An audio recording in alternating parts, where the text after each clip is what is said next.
Kolesterol dituduh sebagai penyebab berbagai gangguan kesehatan. Masyarakat awam banyak yang berasumsi salah tentang kolesterol. Padahal kolesterol pun ada yang bermanfaat bagi tubuh kita. Kali ini kita akan berbincang dengan Dr. Muhammad Rudiansyah, konsultan ginjal dan hipertensi.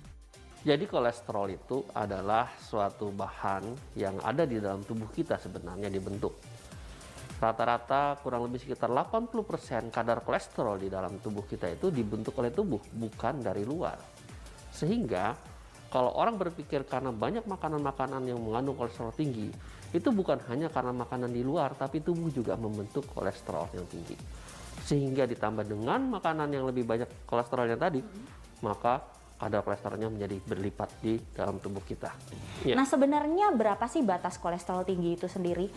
Iya, jadi kalau kadar yang sebenarnya 200 ya, tapi kolesterol ini juga bermanfaat sebenarnya di dalam tubuh karena ada kadar tadi kan segitu.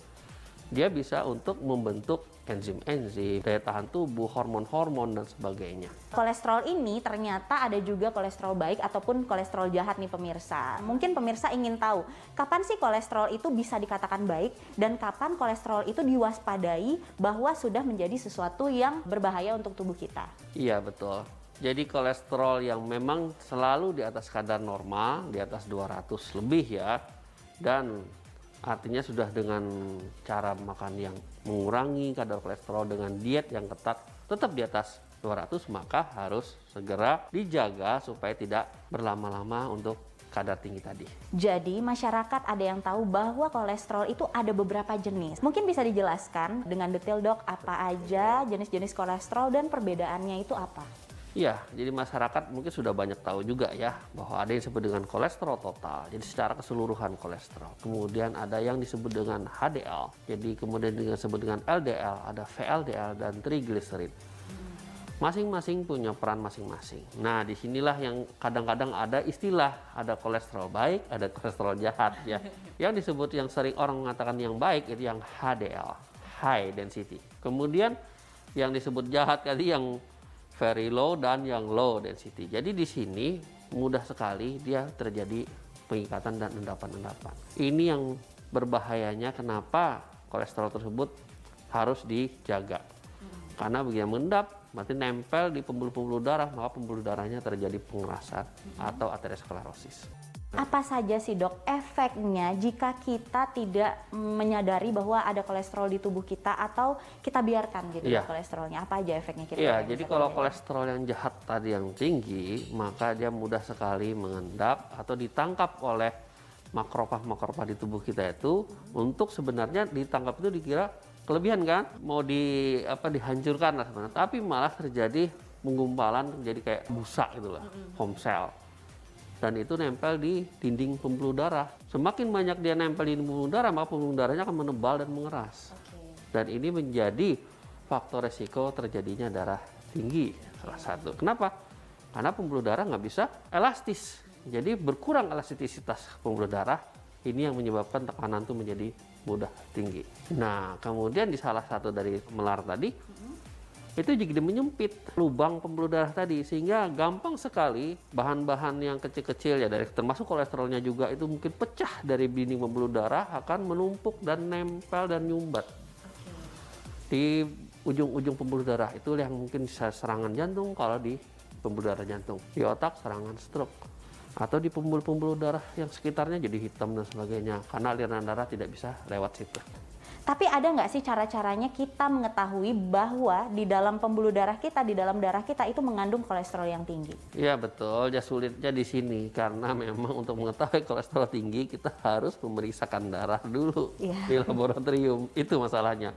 Hanya dengan pemeriksaan laboratorium berapa kadar kolesterol lah kita baru tahu. Berapa lama sekali kita melakukan pemeriksaan supaya kita bisa mengantisipasi adanya kolesterol di tubuh kita? Kalau kita tidak punya faktor resiko lain, apalagi usia masih muda, mungkin di bawah 30-40 tahun, mungkin 1 tahun atau 2 tahun sekali nggak masalah. Kalau sudah di atas 40, mungkin 1 tahun sekali lah paling tidak kita tahu, punya data untuk kesehatan kita. Itu yang penting. Kalau kita punya faktor resiko, apalagi udah pernah serangan jantung, punya darah tinggi, ya sebaiknya paling tidak setengah tahun atau 6 bulan atau bahkan 3 bulan sekali boleh untuk mengetahui. Begitu kadarnya bagus, mungkin 6 bulan lagi atau 1 tahun lagi. Nah, apa saja yang harus dilakukan untuk kita-kita yang memiliki kolesterol normal supaya tidak terjadi peningkatan tinggi terhadap kolesterol tersebut? Jadi biar bagaimanapun sudah saya jelaskan tadi bahwa kolesterol itu dibentuk oleh tubuh hampir 80%. Artinya orang yang tidak makan makanan kolesterol tinggi pun kadar kolesterolnya itu udah 80% dari tubuh. Kalau memang hasil dari tubuh pembentukannya 80% itu tidak melebihi dari normal, ya kita harapkan dari luar tidak menambah. Artinya janganlah ditambah makan makanan yang memang mengandung kolesterol tinggi seperti yang lemak-lemak dan jeroan-jeroan ya. Itu enak dan juga berbahaya ya jika Betul. dikonsumsi terlalu sering. Mungkin boleh dikonsumsi buat yang menyukai tapi tidak boleh Iya, terlalu sering. tidak Nah, sering. berapa lama nih, Dok, disarankan kalau misalnya yang suka jeroan? Boleh tidak? Berapa lama Iya. sekali gitu, Dok? Ada beberapa tips ya. Kalau misalnya kita mengonsumsi telur, itu adalah kolesterolnya tinggi di kuning. Oke. Bagaimana caranya mengurangi? Kita konsumsi telur mungkin paling banyak seminggu mungkin 3 atau 4 butir. Kalau kepepet sekali ya mungkin ya tanpa kolesterol tinggi banget ya. Mungkin 1 butir 1 hari itu udah termasuk tinggi. Jadi kalau misalnya sekali makan ya separuh saja 1 hari telurnya. Besok lagi separuh. Oke. Karena kalau kita analogikan 1 butir telur itu 1 ekor ayam loh. Kalau udah jadi ya. Gitu ya, Dok. Mungkin Iya, kuningnya bisa disisihkan ya, Disisihkan. Dokter, lalu dimakan putihnya saja gitu ya untuk mengantisipasinya, Dokter. Untuk kolesterol, tapi untuk yang lainnya sama. Jadi putih telur itu juga di sisi lain dia mengandung protein yang tinggi, albumin yang tinggi untuk meningkatkan daya tahan dan sebagainya, tapi juga dia mengandung sampahnya juga tinggi, asam uratnya tinggi. Oke. Ya. Jadi tetap harus sesuai takaran yang ada. Mitos atau fakta bahwa kolesterol diakibatkan oleh keturunan? Itu fakta. Ya, jadi tadi sudah dijelaskan bahwa kolesterol itu memang dibentuk oleh tubuh kurang lebih 80%. Oke. Memang ada yang disebut dengan familial. Jadi memang diturunkan bahwa seseorang itu memang mempunyai gen untuk membentuk kolesterol lebih banyak dibandingkan yang lain. Kolesterol ini mayoritas dialami oleh pria. Ini mitos atau fakta, Dokter Rudi? Nah, itu baru mitos. Jadi memang bahwa kolesterol itu bisa laki-laki maupun perempuan sama.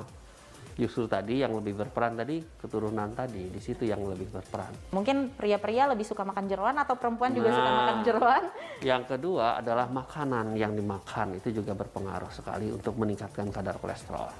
Mitos atau fakta bahwa kolesterol ini diderita oleh usia 40 tahun ke atas? Mitos itu. Mitos, pemirsa. Kenapa, Dokter Rudi? Jadi bahwa umur berapa saja bisa sebenarnya terjadi kolesterol, ya, baik itu anak-anak, orang dewasa maupun yang tua. Tadi ada faktor keturunan juga berpengaruh. Jadi tidak memandang umur sebenarnya. Pada yang keturunan itu usia 25 tahun, 30 tahun kolesterolnya udah tinggi kan. Ternyata usia bukan menjadi suatu patokan untuk mengalami kolesterol tinggi. Jadi dari usia muda, jaga pola makan dan rajin memeriksakan diri ke dokter untuk memantau apakah Anda memiliki kolesterol tinggi ataupun tidak. Seperti yang Dokter Rudi sampaikan tadi, periksakan diri Anda minimal 1 ataupun 2 tahun sekali. Dan juga tentunya harus tetap menjaga pola makan dan menerapkan hidup sehat. Saya Dr. Tengku Anissa dan Dr. Rudi Yansyah untuk Hidup Sehat Plus.